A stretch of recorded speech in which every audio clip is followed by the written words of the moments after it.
সবাই কেমন আছো? আশা করি ভালো আছো, সুস্থ আছো। তো আমিও ভীষণ ভালো আছি। মৌসুমি অফিসিয়াল চ্যানেলে তোমাদের সবাইকে জানাই স্বাগত জানিয়ে আজকে চলে এলাম নতুন একটা রেসিপি নিয়ে।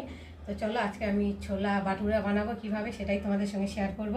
তো দেখো, প্রথমে আমি গতকালকে রাতে আমি এই যে ছোলাটাকে ভিজিয়ে রেখেছি, এটাকে কাবলি ছোলা বলে।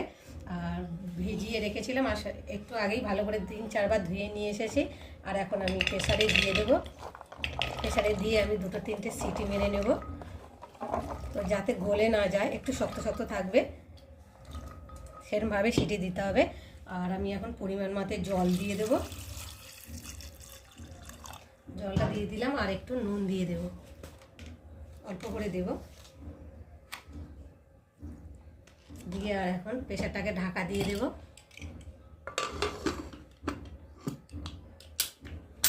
দিয়ে এবার গ্যাসে চলে আসবো, গ্যাসটাকে অন করব। সিলিন্ডার থেকে অন করা হয়নি, বন্ধ আছে। তো এখন এই যে গ্যাসটাকে অন করে, আর এখন আমি এই যে প্রেসারটা বসিয়ে দেবো। দিয়ে দুটো সিটি দিয়ে নিয়ে চলে এলাম। আর এখন কড়াতে এসেছি, দেখো কড়া বসিয়েছি। কড়াতে এবার তেল দেব। তেলটা একটু গরম হবে।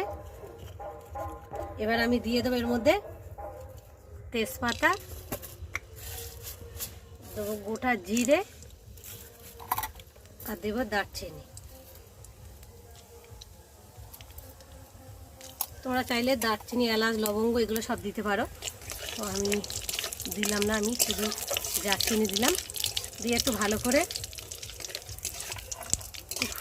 ভেজে নেব।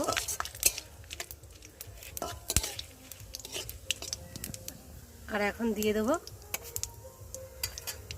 রসুন বাটা, জিরে বাটা, আদা বাটা, টমেটো কুচি, কাঁচা লঙ্কা, গুঁড়ো লঙ্কা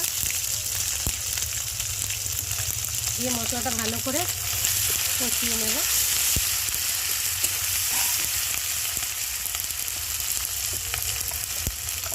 হলুদ গুঁড়ো,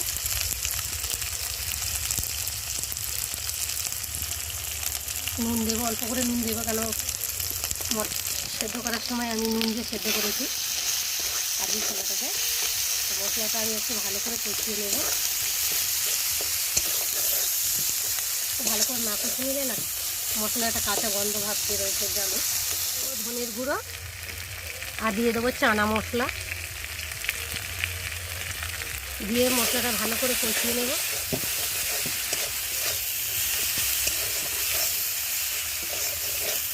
মশলাটা ভালোভাবে কষানো হয়ে গেছে। এখন আমি কেটে রাখা চিকেন, আর এইসব আমি চিকেন নিয়েছি, নুন হলুদ মাখিয়ে রেখেছি, আর সেটাকে এখনও কড়াতে দিয়ে কষিয়ে নেব।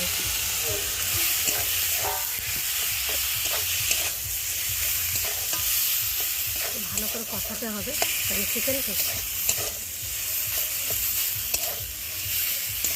চিকেনটা দিয়ে ভালো করে কষানো হয়ে গেছে, দেখতে পাচ্ছ চিকেন থেকে তেলও ছেড়ে দিয়েছে, আর গন্ধটাও মশলা ছেড়েছে। আর এখন আমি এই যে সিদ্ধ করে রাখা কাবলি ছোলাগুলোকে দিয়ে দেবো, দিয়ে একটু ভালো করে কষিয়ে নেব।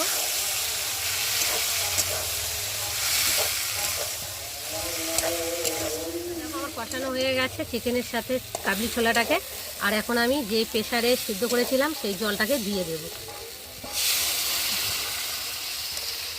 দিয়ে একটু ভালো করে নেড়ে দেবো, দিয়ে আর একটু ভালো করে ফুটিয়ে নেব। তো চলো, ছোলা বাটুরা রেডি হয়ে গেছে। আর নামাবার আগে একটু চিনি দেবো, চিনি দিলে স্বাদটা হয়। আর দেবো গরম মশলা। আর আমাদের এখানে গান বাজে, তো অল্প করে দিলাম, নাহলে খুব ঝাল হয় গরম মশলা দিলে, বেশি দিলে। তো বন্ধুরা, আমার ছোলা বাটার রেসিপি কেমন লাগলো তোমরা কিন্তু অবশ্যই কমেন্ট করবে। ভালো লাগলে লাইক কমেন্ট শেয়ার করো। আর আমার চ্যানেলে যদি নতুন হয়ে থাকো চ্যানেলটাকে সাবস্ক্রাইব করো। আবার দেখা হবে পরের ব্লগে, ততক্ষণ তোমরা তোমাদের খেয়াল নেবে। আমি এখন কড়া থেকে নামিয়ে নেব। তো দেখো কত সুন্দর হয়েছে দেখতে, খেতেও নিশ্চয়ই ভালো হয়েছে।